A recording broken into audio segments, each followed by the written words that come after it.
percaya Barisan Nasional Kebelah Batas di bawah kepimpinan Tun Abdullah Badawi mampu menjaga kebajikan masyarakat India di Kebelah Batas.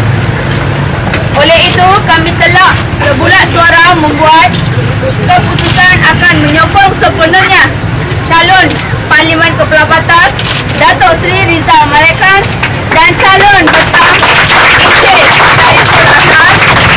dan Barisan Nasional Kebelah Batas pada pilihan raya ke-13 ini.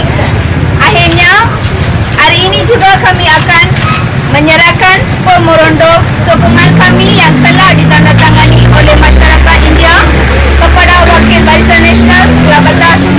Sekian, terima kasih. Hidup Barisan Nasional. Hidup Barisan. Okey, hidup Barisan boleh ya? Hidup Barisan. Hidup Barisan. Hidup Barisan. Hidup Barisan. Hidup Barisan. Kau belah sini.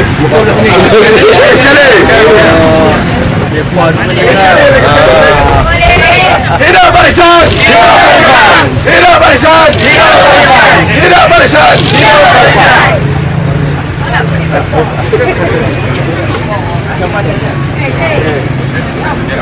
Salam sejahtera. Selamat petang. Saya ucapkan terima kasih kepada Tun Abdullah yang datang untuk menyaksikan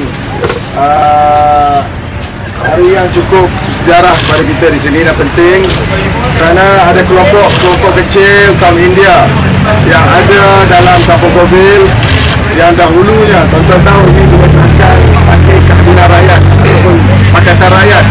Hari ini mereka telah membuat keputusan untuk meninggalkan Parti Keadilan Rakyat. Namun begitu mereka nak bersama menyokong Barisan Nasional dalam bentuk NGO. Oleh sebab itulah mereka menyatakan untuk menubuh Persatuan Kebajikan Kaum India di Kepala Batas ini, dan mereka secara langsung telah meminta kepada saya untuk menjadi penasihat kepada persatuan ini ataupun advisor. Dan Tun Abdullah sebagai penaung. Jadi saya nak maklumkan bahawa sebagai wakil calon Barisan Nasional yang telah diamanahkan oleh Tun Abdullah, saya kena jaga semua kaum, bukan hanya kaum datang daripada parti komponen, mereka yang juga menyokong BN tapi berada dalam kelompok-kelompok seperti NGO seperti persatuan ini, kita tetap juga akan bela mereka sama seperti kaum. Jadi kita nak minta rakan-rakan kaum India, sebenarnya ada 100 orang yang telah menandatangani dalam memorandum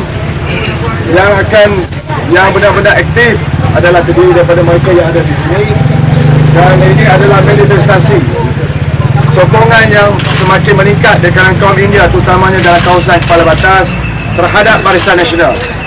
Dan kita berikrar, saya dengan Syariful selaku calon DUN dan juga ahli parlimen, kita berikrar kita akan bekerja keras pastikan seluruh kaum India akan terbela dan pastikan kawasan ini tetap dijulang sebagai kubu kuat Barisan Nasional. Bolehkah undi Barisan? Boleh.